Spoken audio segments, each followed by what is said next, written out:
সংসার চালাইবার জন্য 2 টাকা দিছি প্রমাণ করতে পারবেন? পারবেন না। দেখেন কত নির্বাচন পরশুদিন কত শক্ত কথা বলে ফেলছি, অথচ এই কথা কেউ বলতে পারবে না। তাতে অন্তকের বস্তা বস্তা টাকা নিয়ে আসবে। নির্বাচন নিয়ে জনগণের মধ্যে যে আকাঙ্ক্ষা সৃষ্টি হয়েছে, ওই আকাঙ্ক্ষার রুটম্যাপকে চুরি ডাকাতি চিন্তাই করে জোর প্রয়োগ করে যারা ধ্বংস করে দেওয়ার জন্য, নস্যাৎ করে দেওয়ার জন্য চেষ্টা করবে, ইনশাআল্লাহ আমরা সবাই ওই ব্যালট পাহারা দিয়ে, ব্যালট বাক্স পাহারা দিয়ে জনগণের আকাঙ্ক্ষা পূরণ করব ব্যালটের মাধ্যমে। নির্বাচন 12 ফেব্রুয়ারি, 11 ফেব্রুয়ারি আপনাকে কাজ করতে হবে। রাতের বেলা কেন্দ্র পাহারা দিতে হবে।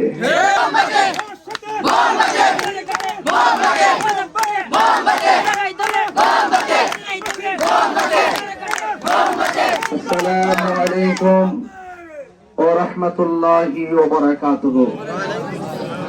নাহমাদুহু ওয়া নুসাল্লি আলা রাসূলিল কারীম, আম্মা বাদ। অন্যান্য ধর্মের যারা আছেন সকলকে আদাব জানাচ্ছি। প্রিয় পার্কুল বাজারবাসী, রানীগাঁও ইউনিয়নের 8 নং ওয়ার্ডে আমি গত কিছুদিন পূর্বে যৌবন গাজী রহমাতুল্লাহের মাজার শরীফ জিয়ারত এসেছিলাম।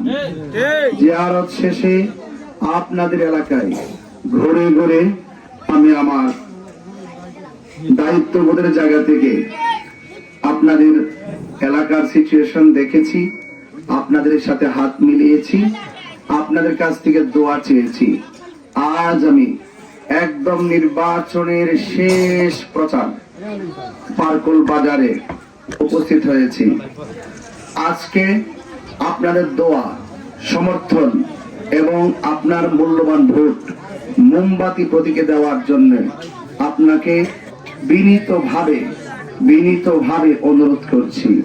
প্রিয় রানীগাঁওবাসী, পার্কুল বাজারবাসী, আপনাদের কাছে অনুরোধ করব, এ দেশ আউলিয়া কেরামের দেশ, এই দেশ স্বাধীনতার সপক্ষের শক্তির দেশ, এই দেশ চা শ্রমিকদের দেশ, এই দেশ মেহনতি মানুষের দেশ।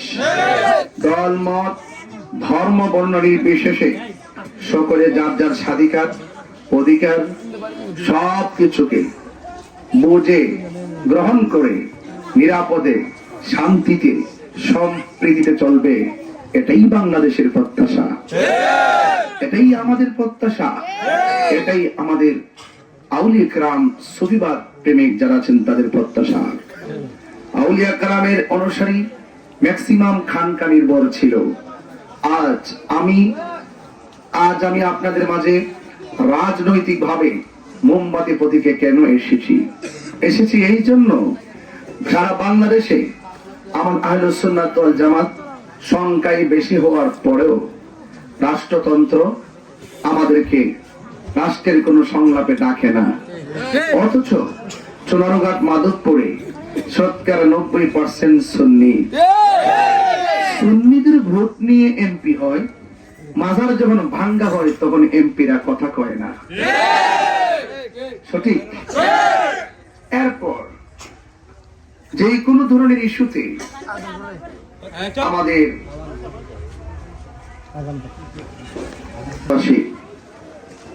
আপনাদের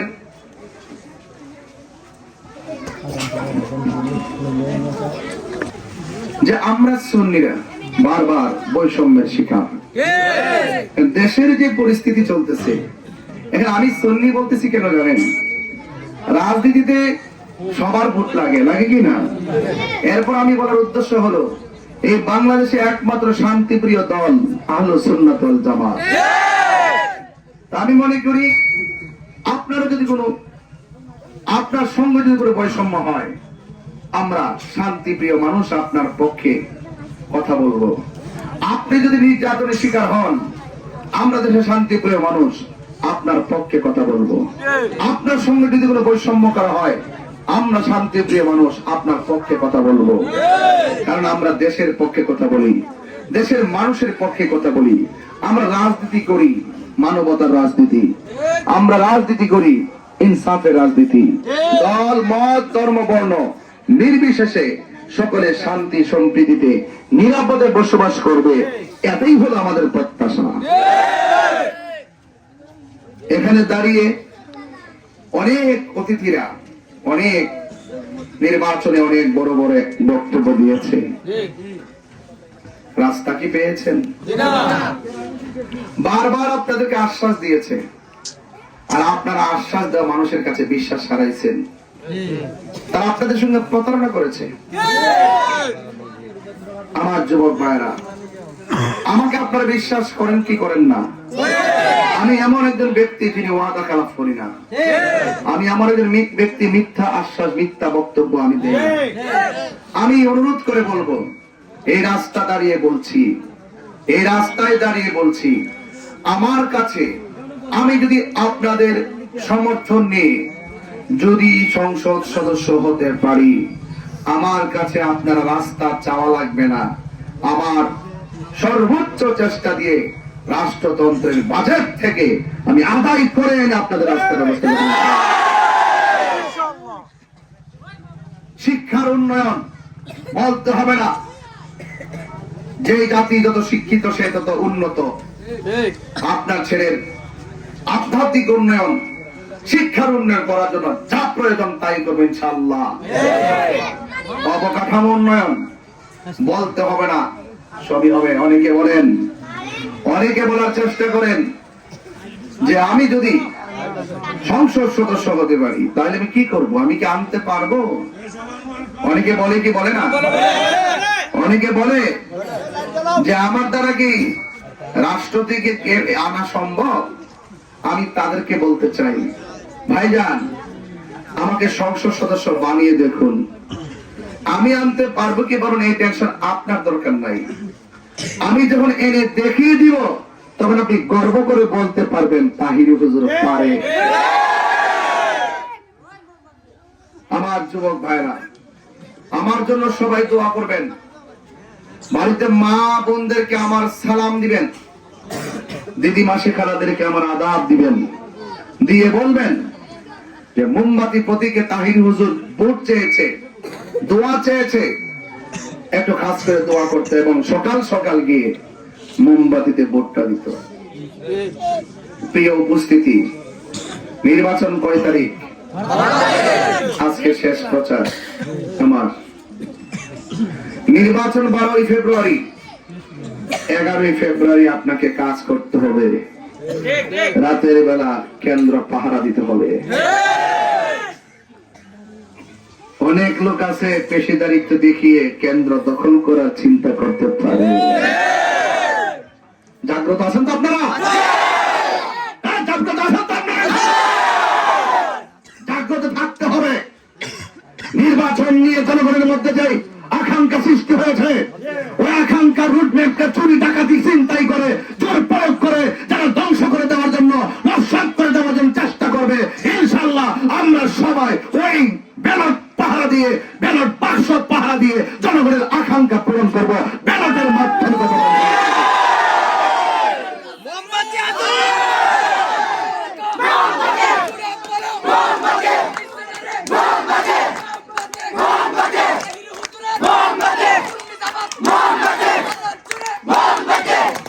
আমার ভাইয়েরা, নির্বাচনের আগে রাত পাহারা দিলেন, পরের দিন কি ঘুমিয়ে থাকলে চলবে? ডাকাতের মতো কিন্তু গ্রুপ আছে, জাতি নেতা আর পাতি নেতা। পাতি নেতা দিয়া অপারেশন ঘটায়, আর জাতি নেতা গড়ে বসে হুকুম দেয়, ঠিক নেই? এই জন্য আপনাদেরকে বলছি, পরের দিন দিনের বেলা সকাল সকাল কেন্দ্রে যাবেন। যারা এজেন্ট থাকবেন, এজেন্ট ঢোকার পর আপনাদেরকে অনেক সময় বলতে, তারা কিন্তু আবার ভিতরে যারা আছে তাদেরকে কিনতে পারে। কারণ অনেকে তো নামছে টেহা লইয়া, আমি নামছি ভালোবাসা লইয়া। বুকে হাত দিয়ে বলেন কাউরে সংসার চালাইবার লাগে কি 2 টাকা দিছি? এটাই সুন্নিদের আদর্শ। এদের কাছে দেশ নিরাপদ, দেশের টাকা মাইনে খাবে না, তারা জনগণের টাকা মাইনে খাবে না। আমি বুক ফুলিয়ে তো বললাম যে আপনার সংসার চালাইবার জন্য 2 টাকা দিছি, প্রমাণ করতে পারবেন? পারবেন না। দেখেন কত নির্বাচন পরশুদিন কত শক্ত কথা বলে ফেলছি, অথচ এই কথা কেউ বলতে পারবে না। তাতে অন্ধকার বস্তার বস্তা টাকা নিয়ে আসবে, টাকা নিয়ে ভোট দেওয়া হারাম হারাম হারাম। কথা বলেন ঠিক না ঠিক? ভোট একটা ইমানের আমানত, এই আমানত যারা টাকার কাছে বিক্রি করে এটা হারাম হারাম, ঠিক না ঠিক? বাস আমরা আদর্শের কথা বলছি। তারপরের দিন কেন্দ্রে যাবেন, এজেন্ট কিন্তু ঢোকার পরে কিছু লোকে বলবে এই ভোট তো অনেক ঝামেলা, তাড়াতাড়ি সিগনেচার দিয়ে দাও, পরে কিন্তু সিগনেচার দেওয়ার সুযোগ পাবো না, জীবনও সিগনেচার করবেন না। আপনার রেজাল্ট ভোট গ্রহণ করার পর এরপরে যে বাক্সগুলো আছে, বাক্সগুলো দেখবেন আগে কয়টা ছিল, প্রত্যেকটা বাক্সের পেজের মধ্যে দেখবেন নাম্বার লেখা থাকে। ভোট যখন বাক্স বইরা জায়গা কিছু কিছু সময় দেখবেন বাক্স লয়ে জায়গা অফিসগুলো, অফিসও নিতে দিবেন না। ওই যে যেখানে প্রিজাইডিং থাকে তাদের পায়ের কাছে এটা রাখবেন, একটু পরে বলে দেখবেন এরা আসেনি, পারবেন নিও। গুরুত্বপূর্ণ কথা কিন্তু বলতেছি। ভোট গণনা শেষ, তারপর একবার বুঝে না হাঁটলে আর 5 বার গুনবেন, বুঝতে পারছেন না। ভোট বুঝে আসছে গণনা, এরপরে ভোট গণনা লইয়া সুন্দর করে সিগনেচার করিয়া আপনার রেজাল্টটা আপনার হাতে নিয়ে নিবেন, কে কত ভোট পাইছে, ঠিক আছে কিনা। এরপর ভিতরে তো তারা পাহারা দিল, বাইরে যদি খালি থাকে তাইলে কিন্তু দরজা যদি রাত্রে গোলাতে যত আপনি ঘরের ভিতরে ঘুমাইতেন যাই করেন, যেটা ডুবেন না কিন্তু চেষ্টা করবো ডুববার লেগে। তো আপনার কেন্দ্রে এজেন্ট ঢুকাইয়া আপনার কাছে কি ভোটটা দিয়ে বাড়ি যাবেন না? সকালে ঢুকবেন 1-200, পাশে দাঁড়াই থাকবেন, টেবিল দূরে বয়ে থাকবেন, নির্ধারিত টাইম 400 গজ না কয় গজ দূরে তাওয়ার লাগে, এতটুকু দূরে অবস্থান করবেন, কইরা বাড়ি থেকে আপনাদের ভোটার গুলো আনবেন, সুন্দর করে আনবেন, আইনা ভোট দেওয়াবেন। আর কেউ ভিতরে আলাদা ঢুকে কিনা খেয়াল রাখবেন, কোন সাংবাদিক ঢুকে খেয়াল রাখবেন সে ঢুকছে কতক্ষণ, বাইরেছে কোন সময়, ঠিক আছে কিনা।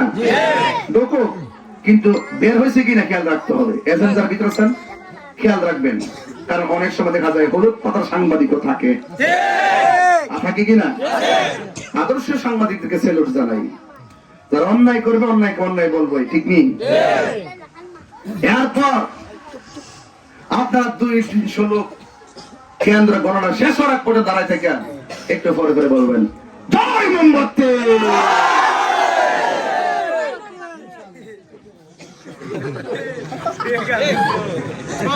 ঠিক আছে কথা শুনুন।